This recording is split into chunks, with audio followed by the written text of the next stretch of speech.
amis internautes, n'oubliez pas de liker, de vous abonner et de cliquer sur la note de notification pour ne rien rater. Le ministre conseiller Rachidi Gbadamassi, révélateur des réalisations du gouvernement du président Patrice Talon, s'est rendu le vendredi 14 novembre 2025 au centre hospitalier universitaire départemental du Borgou. Une visite marquée par l'exigence, la rigueur et le souci de constater par lui-même l'efficacité des actions menées. Accompagné de l'équipe dirigeante du CHUD, il a parcouru les différents services pour mesurer concrètement l'impact des réformes, apprécier le professionnalisme des équipes et vérifier que les équipements modernisés servent pleinement la qualité des soins. La visite a débuté au service de scanographie où il a pu constater l'excellence des technologies de pointe. Le scanner dernière génération permet des diagnostics rapides et précis, transformant chaque consultation en un acte médical sûr et fiable. C'est un scanner de marque General Electric qui a été installé au CHUD Borgou à Libori en 2023. Et mise en fonction par le ministre de la Santé, le ministre Onkati. Et depuis cette année jusqu'à aujourd'hui, nous sommes autour de 8000 patients déjà passés ici pour réaliser leur examen. Nous faisons la plupart des examens, sauf la cardio, dont la fonctionnalité n'est pas encore sur l'appareil. Et nous espérons bien que ça sera pour que nous puissions prendre en charge autant que le CNHU. Même si la personne n'a pas de l'argent, souvent, certaines affections, par exemple, je prends les cas des traumatismes vertébro-médulaires où le neurochirurgien doit intervenir en moins de 6 heures, le scanner est fait.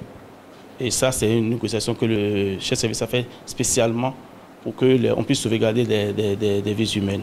Dans le service de médecine, il a observé la parfaite synergie entre expertise humaine et innovation technologique. L'appareil de mesure des volumes respiratoires, bientôt opérationnel, garantit un suivi précis et rigoureux de chaque patient. Je vous présente l'appareil que nous appelons le plethysmographe. C'est un appareil qui permet de mesurer les volumes pulmonaires, donc que ce soit les volumes inspiratoires ou expiratoires, et également les volumes de réserve. Donc on n'arrive pas à mesurer avec un autre test de souffle qu'on fait souvent, qu'on appelle la spirométrie. Et là, l'appareil est beaucoup plus petit.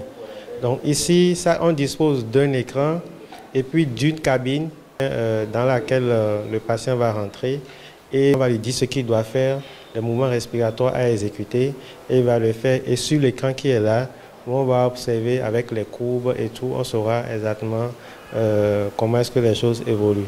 Donc c'est à peu près ça.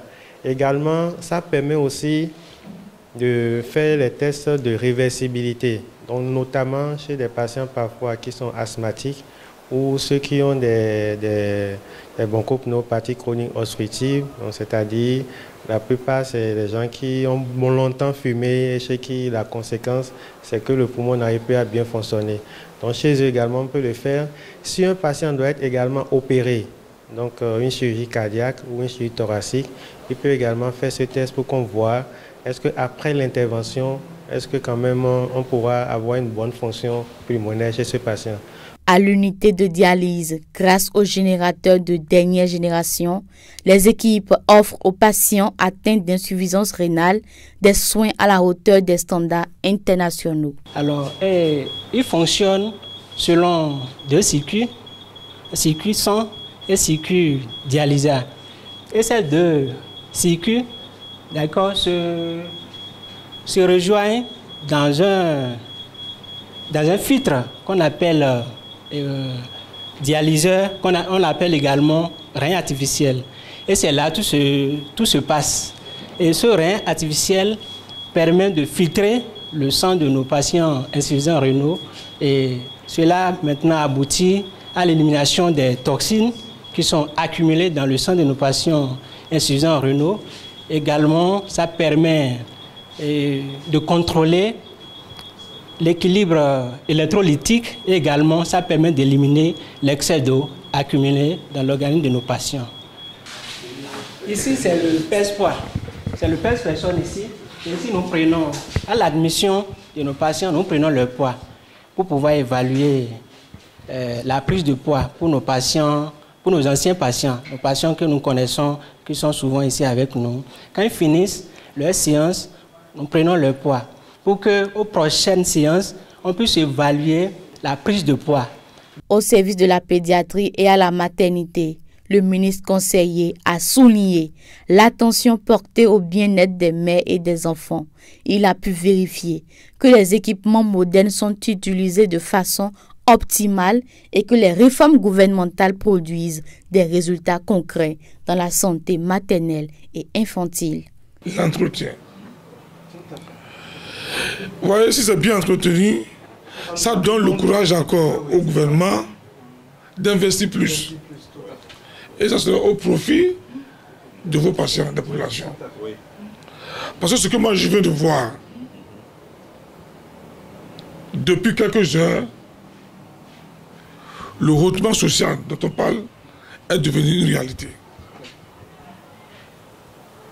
Le plateau technique, c'est le hautement social. Ceux qui disent que le gouvernement n'investit pas dans le social, avec ce que je viens de voir, je vois le contraire. Parce que sans les plateaux techniques, est-ce que vous pouvez poser les diagnostics? Est-ce que vous pouvez sauver la vie? Donc ça veut dire le président Patrice Talon est un visionnaire. Et il investit là où il faut investir. L'investissement au profit de nos petites populations. Enfin, au service de production d'oxygène, l'installation d'un nouvel appareil marque une étape majeure dans l'amélioration continue de la qualité des soins. Le CHUD Borgou a ainsi été doté de plusieurs générateurs au centre de dialyse, d'un scanner dernière génération au service imagerie et de lits supplémentaires pour accueillir les patients dans les meilleures conditions. Cette visite illustre avec force l'engagement du ministre conseiller Rachidi Gbadamassi et du gouvernement à renforcer les infrastructures sanitaires, à moderniser les équipements et à rendre des soins accessibles, efficaces et dignes pour tous.